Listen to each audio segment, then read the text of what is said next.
Era o seu João. Quis saber o que eu escrevia. Eu disse ser o meu diário. Nunca vi uma preta gostar tanto de livros como você. Todos têm um ideal. O meu é gostar de ler. O seu João deu 50 centavos para cada menino. Quando ele me conheceu, eu tinha só 2 meninos. Ninguém tem me aborrecido. Buonasera a tutti, boa noite, Baisha Pa, Xangiroquera. Enfim, este vai ser o primeiro vídeo em português, que é um idioma que eu amo profundamente e que aprendi durante a minha estadia no Brasil. Vocês devem saber que eu sou italiano, mas me identifico como um cidadão do mundo. E por esta razão, no 2019, eu deixei tudo para ir morar no Brasil. Tinha intenção de morar uns aninhos e depois continuar viajando, fazendo uma volta do mundo, mas acabei ficando quase 2 anos no Brasil, no Paraguai, e voltei ao final do 2020 aqui na minha casa na Itália, basicamente por causa da pandemia em curso. Agora estou aqui, estou com muita saudade do Brasil e deste projeto de viagem que espero retomar logo. Mas vamos lá com o livro do dia. Hoje vamos conversar sobre a Carolina Maria de Jesus e o livro Quarto de Despejo. Uma obra incrível, uma obra que eu considero de grande importância cultural no Brasil e no mundo. E basicamente é um livro que foi obtido, que foi elaborado por uns escritos autobiográficos que a autora produziu morando na favela de Canindé, em São Paulo, entre os anos 50 e 60. Eu me apaixonei pela força, pelo exemplo da autora, pela grande integridade que se pode ler na história dela, que se lê a cada linha. E eu acredito que todos no Brasil e no mundo deveriam conhecer este livro, como falei. É um estilo de narração que sabe ser simples, mas bem profundo ao mesmo tempo. O leitor consegue entrar fisicamente no mundo inacreditável da favela. E se dá conta que do lado de um mundo com regras sociais fundadas nos valores ocidentais, cristãos, capitalistas, existe este mundo onde só domina o instinto animal. São pessoas que poderiam ser advogados, esportistas, médicos, presidentes de nações, e pelo único fato de terem nascido negros ou de terem nascido numa favela, são condenados a catar papel na rua, a contar os cruzeiros um a um cada dia para comprar um pacote de feijão, encontrar na cachaça a única diversão. São condenados a uma vida maldita, que não é vida, mas uma simples existência, eu diria. E nesta não vida, a Carolina Maria de Jesus, depois de catar papel, de conseguir inventar algo para cozinhar na panela para ela e para os 3 filhos, ela todos os dias cumpre um ato revolucionário, um ato que é muito distante do que acontece ao seu redor. Ela pega uma caneta, um papel e escreve. É uma coisa incrível. O que ela escreve? Ela escreve um diário. Basicamente, ela fala do que acontece no dia. Fala sobre ela, fala sobre os 3 filhos, ainda bem pequenos. E partindo deste ato, ela faz reflexões lindas, faz com grande simplicidade, linearidade. Ela reflete sobre a natureza, sobre o sentido da vida, sobre as próprias condições dela, das pessoas que moram perto dela. Ela apresenta, com os próprios escritos, uma fotografia do dia a dia da alucinante sociedade da favela brasileira. Eu vou ler umas passagens aqui. Por exemplo, no dia 11 de maio de 1958, ela escreve: Dia das Mães, o céu está azul e branco. Parece que até a natureza quer homenagear as mães que atualmente se sentem infelizes por não poder realizar os desejos dos seus filhos. O sol vai galgando. Hoje não vai chover. Hoje é o nosso dia. E ainda, numa outra passagem mais adiante, a vida é igual a um livro.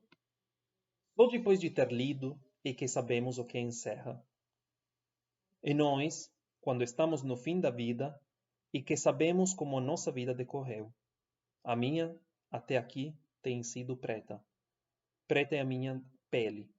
Preto é o lugar onde eu moro. Enfim, ela é uma autora, uma pessoa delicada. É cheia de amor. Se pode ver este amor na maioria do que ela escreve, mas também cheia de desconfiança.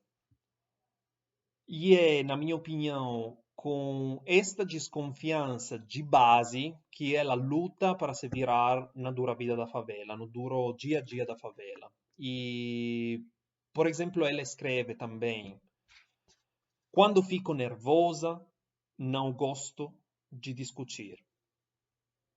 Prefiro escrever. Todos os dias eu escrevo.